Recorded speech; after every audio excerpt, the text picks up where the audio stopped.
ሰላም ጤና ይስጥልኝ ቻናል ቤተሰብ ተከታታዮች የተድላ ጓሉ ብርጌድ ተብሎ በሚታወቀው መኪና ሲቀርጡ በነበሩበት ሰዓት በምስራቅ ጎጃም ዞን ተድላ ጓሉ ብርጌድ ዋና መሪ የነበረው በድሉ ሀብታሙና ጓዶቹ መከላከያ ባደረገው ኦፕሬሽን ተሸኝቷል ማለት ነው። እነዚህ ልጅ መረጃዎችን አጠናክረን ዘንላችሁ ቀርበናል። እስከ ፕሮግራም ፍጻሜ ከኔ ጋር አብራችሁ ተቆዩ ዘንድ በአክብሮት እየጠየኩኝ በምስራቅ ጎጃም ዞን ተድላ ጓሉ ብርጌድ ተብሎ በሚታወቀው ዋና አባልና መሪ የነበረ በድሉ ሀብታሙና ጓዶቹን ጨምሮ መኪና ቀረጥ ላይ በነበሩበት ሰዓት መከላከያ ባደረገው ኦፕሬሽን ነው እስከመጨረሻው የተሸኘው። ስለዚህ ውድ ወንድሞቻችን እንደዚህ አይነት ህይወት በከንቱ አታባክኑ፣ ለሰላም ቅድሚያ እንስጠላ። እንደደረሰ መረጃ ከሆነ በድሉ ሀብታሙ ተብሎ የሚታወቀው ከዚህ በፊት በበርካታ አቅጣጫ እንግዲህ ጀግንነቱ የተመሰከረለት ነበር። ነገር ግን በነፍጥ ትግል እናመጣለን ለውጥ በሚል ወደ እስከገባ በኋላ ከጓዶቹ ጋር እንግዲህ ቀረጥ ላይ በቆመበት ነው መከላከያ ባደረገው ኦፕሬሽን የተሸኘ። ስለዚህ መንግስት ክፍት ያደረገውን የሰላም አማራጭ መጠቀም ትልቁ መፍትሄ ነው ብዬ አስባለሁ። ሌላኛው ጉዳይ እዚህ ጋር የምናልፈው በሰሜን ሜጫ ጨንታ ማርያም ተብሎ በሚታወቀው እንግዲህ መከላከያ ባደረገው ኦፕሬሽን 4 ብሬንና ሌላ ቁሳቁሶችን ጨምሮ ምርኮ በማድረጉ ተመላክቷል። እንደዚህ በመግቢያ ይዘት እንደገባውት እንደምትመለከቱት ማለት ነው። ስለዚህ ሰሜን ሜጫ በዚህ በርካታ ወንድሞቻችን በተለየ ገቡ ይገኛል። በሰሜን ሜጫ ማለት በመራዊ ወረዳ በሚገኝበት ጨንታ ማርያም ተብሎ በሚታወቀው ቀበሌ ጎጥ ነው። እንግዲህ በዚህ መከላከያ ባደረገው ኦፕሬሽን 4 ብሬንና ሌሎችም የክላሽ መሳሪያዎችን ጨምሮ ተተኳሽ ጥይቶችን በምርኮኝነት መያዙ መረጃው የሚያመላክተው።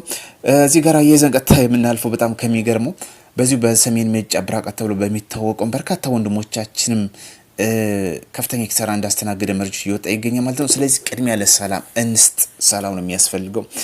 ይሄ ወንድማችንም በሰላማዊ መንገድ ቢገባ እንደዚህ ህይወቱን አያጣም ነበር።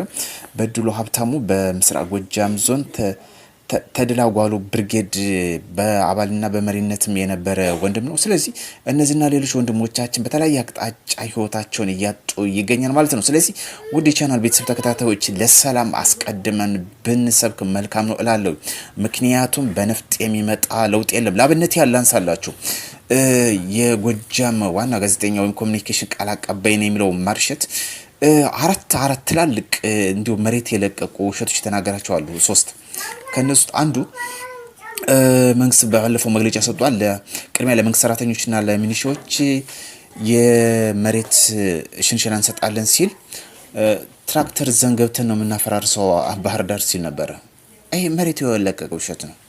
እንኳን ባህር ዳር ትራክተር ዞ ይግባል ይቀርንና አመራሩ ሲመላለሱ ምንም ማድረግ ያልቻለ ሰው ዛሬ እንደዚህ አይነት ነገር መናገሩ ምን መሬት የወረደ ይኖራል የሚለው ቆም ብለ ማሰብ ትልቅ አስፈላጊ ነው። ሲቀጥል ደግሞ ሌላኛው ጉዳይ አዲስ አበባ ለመግባት 3 ቀን 4 ቀን አይፈጅብንም አለ።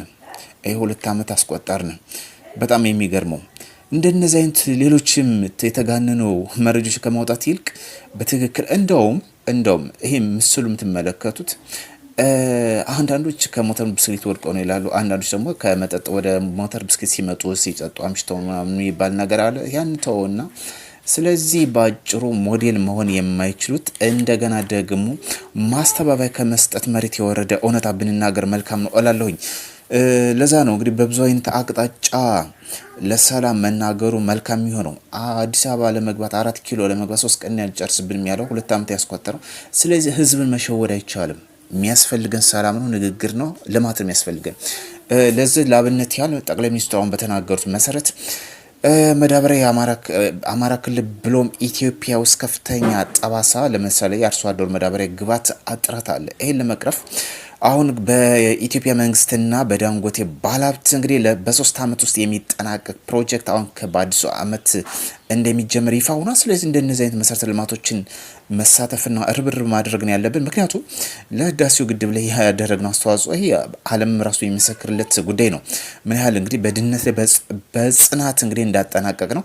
ስለዚህ አሁን ደግሞ ለኢኮኖሚያችን ትልቅ ጋሬጣ የሆነብን ወይም እንቅፋት የሆነብንን የመዳበሪያ ግብዓትን ይሄን ደግሞ ለመቅረፍ ሁላችንም መረባረብ የሚጠይቅ እንደዚህ አይነት ላይ ተሳትፎ ማድረግ እንጂ በነፍጥ የሚደረግ ተሳትፎ ሀገርን ለውጥ ሲያመጣ እስካሁን ድረስ አላየንም።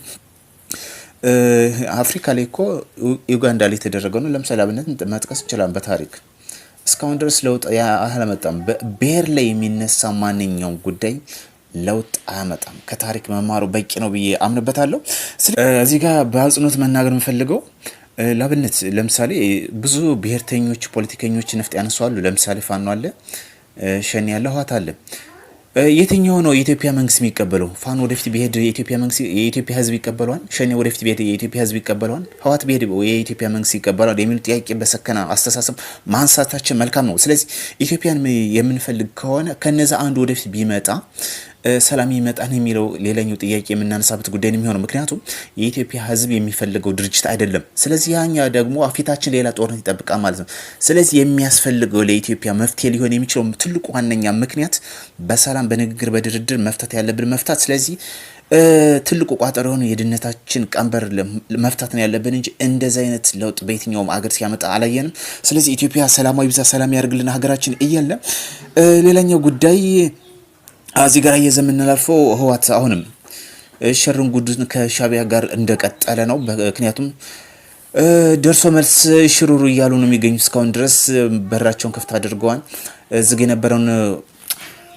ዝግ የነበረውን ኬላ ክፍት አድርገው እንግዲህ ህገወጥ የንግድ ስራ እያጧጧፉት ይገኛሉ። ማለት እንደዚህ አይነት ወንብድና ተሰማርተው የሚገኙት ትግራይ ነጻ እናወጣለን ብለው ነጻ ከወጣ በኋላ 27 ዓመት ሲያርዶ ኖረ። ዛሬ ደግሞ መልሶ ወጋው። የወጋውን ደግሞ መልሶ ደግሞ እየቀበረው ይገኛል ማለት ነው።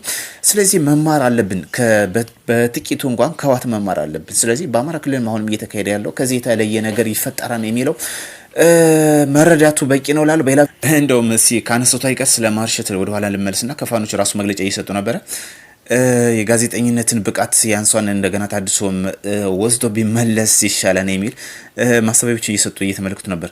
ስለዚህ ስለ ማርሸት ባጭሩ አንዳንዶች ጠቆም እያደረጋችሁ ነበር በኮሜንት። እንደነዚህ አይነት ትላልቅ መሬት የለቀቁ ጠርዝ ነቀል የሆኑ ውሸቶችን ስለሚናገር ታድሶ ቢሰጠው መልካም ነው ላሉ። ሲቀጥል ደግሞ ጠባሳ ያለበት ጠጭ ነው። ይሄ ሞዴል መሆን የሚችል አይደለም። ምክንያቱም ይኸው አንዳንዶች ከሞታ ላይ ከመጠጥ ሲመለሱ ወርቆ ነው የተባለ። ስለዚህ እንደዚህ አይነት መሰል ድርጊቶችን ስላሉበት ታድሶ ይውሰድላለሁኝ። ሲቀጥል ደግሞ በምክንያት ቢናገር ለሱ መልካም ነው እላለሁኝ። ምክንያቱም ያለ ምክንያት የሚናገራቸው ብዙ ምክንያቶች አሉ እና በዚህ ብንረዳው መልካም ነው። ዞሮ ግን ያም ሆነ ይሄ አንድ ግለሰብ ነው የሚያስፈልገን ለትልቁ ለኢትዮጵያ ህዝብ ሰላም ነው። ለሰላም ደግሞ እነዚህ ወንድሞቻችን በጫካ ያሉ ወደ ሰላም ቢመጡ መልካም ነው። የሚገርመው በጣም ከሚገርመው ብዙሃኑ ወደዚህ ውስጥ ወደ ጫካ ከገቡ ወንድሞቻችን ውስጥ በውል ያልተረዱት ናቸው ከጥቂቶች ውጭ። ስለዚህ እንደዚህ አይነት ህዝቦችን አርሶ አደሮችን ባንጠቀምባቸው መልካም ነው። ሰላም ለኢትዮጵያ ያድርግ። በሌላ ቪዲዮ እስክንገናኝ መልካም ቆይታ